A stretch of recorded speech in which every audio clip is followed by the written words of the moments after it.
lot of builders seek certainty and security in their business and the future and the pipeline. How do you go about creating a lot of that for yourself and your business? I think when you're a builder, one of the things you have to get used to is uncertainty. I know we all like to feel secure and you've got certainty, but the reality is until the client's signed on the dotted line and deposit's been paid, that deal could fall over any time. Sales are the lifeblood of your business. And so every client's important to us, every deal's important to us, and we want to deliver the best possible project. I think resilience is one of those tools in your kit that you can build up in terms of your mindset, but also from a financial point of view. So again, we do take risks, but calculated risks, but we're also a bit risk averse too.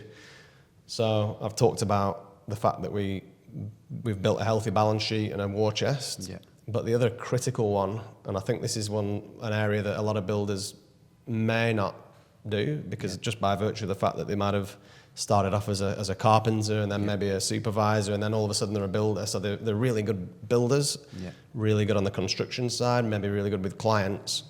But you've got to make that leap from, trade or project manager to business owner. Yeah. A whole different skill set. Yeah, it's absolutely. a whole different game. So it's picking up those skills that are required to run a business, because now you've got finance, HR, marketing, sales, operations. Building the home is only one part of it. A critical part, but only one part, especially when you're getting bigger and you're scaling up. So from a financial point of view, I know that's one of the things that helps me sleep at night, knowing that I've got full visibility. I've built some fairly powerful tools in Excel around P&L and especially cash flow forecasting. Yeah. We've got KPIs that we've set around our financials, so we know, are we on track, are we off track? So using the cash flow forecast to help us understand and know what's coming in and what's going out. Yeah. And it sounds complicated, but it's fairly straightforward. So your fixed costs are pretty flat year, month on month. Yeah. Like, they don't change much, and I can see that from the historicals. So that helps me forecast fixed costs.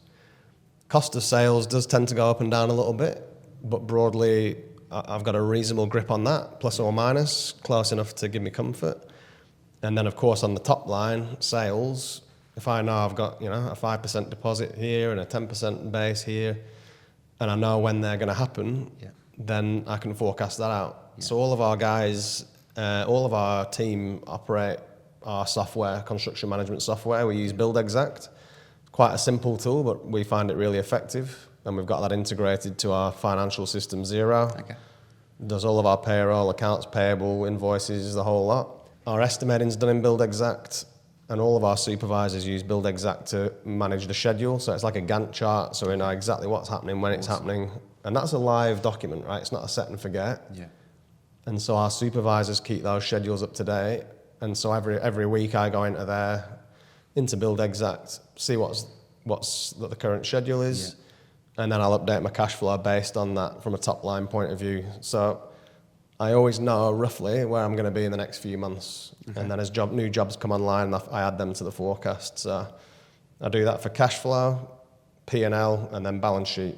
Yeah. More of an annual thing for us, really. But yeah, I think it's a really critical skill to learn as a builder. If you're just like flicking on your iPhone, looking at your bank balance, and that's not your balance sheet. That's most of that's OPM, other people's money. Yeah, it's not your money.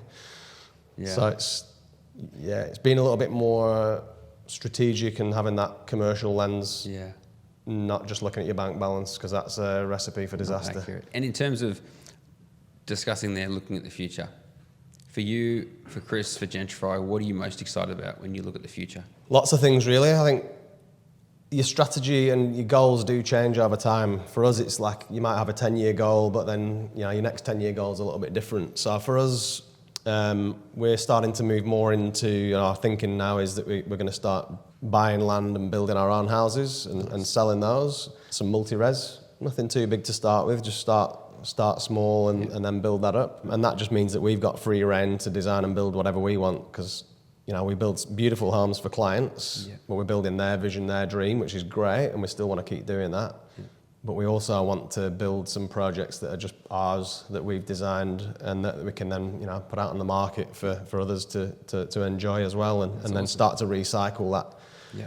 that profit or capital. Yeah, moving more into that high-end space. So yeah, mid to high-end, that's really where we play, and certain extensions and renos that excite us. So it's really moving from jobs that we may not have been so passionate about to doing more of what we are passionate about now that we're becoming more established and we're becoming known for that.